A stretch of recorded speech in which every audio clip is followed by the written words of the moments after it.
അവിടെ സെറാഡ വന്നെന്ന്.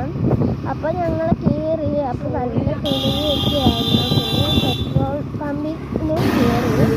പിന്നെ അപ്പോൾ തന്നെയാണ് ഞങ്ങൾക്ക് പ്രിയദർശിനി വരുന്നെന്ന്. അപ്പോൾ ഞാൻ